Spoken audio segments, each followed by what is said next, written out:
સુરત શહેર હવે ઉત્સવોનું શહેર બની રહ્યું છે, ત્યારે સુરતી લાલાઓ માટે વધુ એક આનંદના સમાચાર સામે આવ્યા છે। સુરતના દરિયા કિનારે સતત ત્રીજા વર્ષે સુવાલી બીચ ફેસ્ટિવલનું ભવ્ય આયોજન થવા જઈ રહ્યું છે। 84 વિધાનસભાના ધારાસભ્ય સંદીપ દેસાઈની આગેવાનીમાં આગામી 9 થી 11 જાન્યુઆરી દરમિયાન આ ત્રિદિવસીય મહોત્સવ યોજાશે।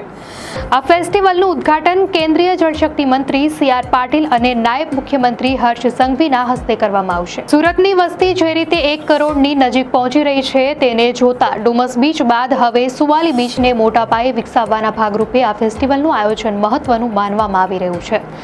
3 દિવસ સુધી ચાલનારા આ મેળામાં લોક સંસ્કૃતિ, સંગીત અને પરંપરાગત રમતોનો અનોખો સંગમ જોવા મળશે।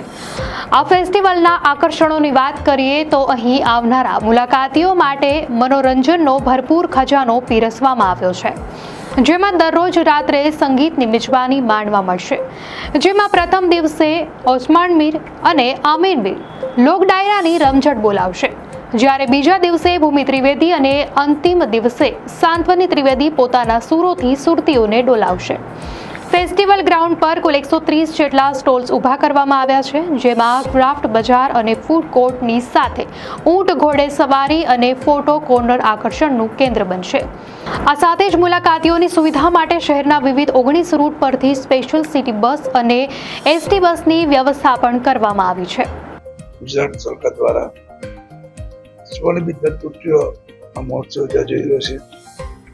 એમાં આ વખતે ખાસ કરીને શુક્રવારે સાંજે 5:30 કલાકે ઓસ્માન મીર, આમીર મીર, 10 તારીખે ભૂમિ ત્રિવેદી, 11 તારીખે સાંત્વના ત્રિવેદી સહિતના કલાકારો ઉપસ્થિત રહેવાના છે।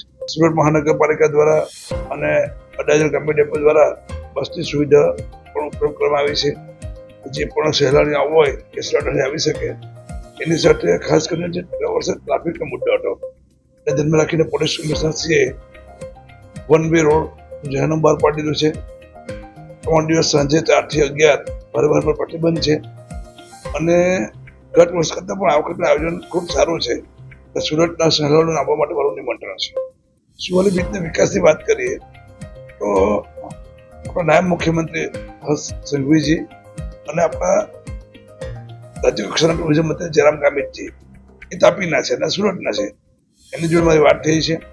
બસ સુવાલી બીચ પર આ કાર્યક્રમ પતે પછી એનું જે સારામાં સારા કન્સલ્ટન્ટ પાસે એ બીચનું આખો રિપોર્ટ કરવામાં આવશે। ત્યાર પછી કેટલો ખર્ચો થાય એ નક્કી કરીને આ બજેટમાં ફાળવણી કરવાનું સરકારે વિચારણા કરી છે અને જ્યારે હર્ષભાઈ અને જયરામ આપણા સુરતના જ છે ત્યારે આ વિકાસ 100% શક્ય બનવાનો છે। અને શુક્રવારે આવતીકાલે 35 કલાકે ભારત સરકારના કેન્દ્રીય જળશક્તિ મંત્રી CR પાટીલ સાહેબ, નાયબ મુખ્યમંત્રી હર્ષ સંઘવીજી, અન્ય મંત્રીમંડળના સભ્યો, સાંસદશ્રી, ધારાસભ્યશ્રી, જિલ્લા પંચાયત પ્રમુખશ્રી, PRશ્રી ની આગેવાનીમાં સાંજે 5:30 કલાકે આ બીચને સુવાલી ખાતે ખુલ્લો મૂકવામાં। ગત વર્ષની વાત કરીએ એના કરતાં આ વર્ષે ઘણી સુવિધા વધારે છે। તમે જો તો ગત વર્ષે શૌચાલય એ સુવિધા નહીં હતી, આ વખતે શૌચાલય જિલ્લા પંચાયતે 27 લાખના ખર્ચે બનાવી દીધું। વોચ ટાવર પોલીસને આખું નિરીક્ષણ માટે, પોલીસ ચોકી, 3 અલગ અલગ ઉતરવાના રેમ્પ, એમએનએસ કંપની દ્વારા 350 સોલાર લાઇટ, એક હાઈમસ્ટ ટાવર 100 ફૂટનો।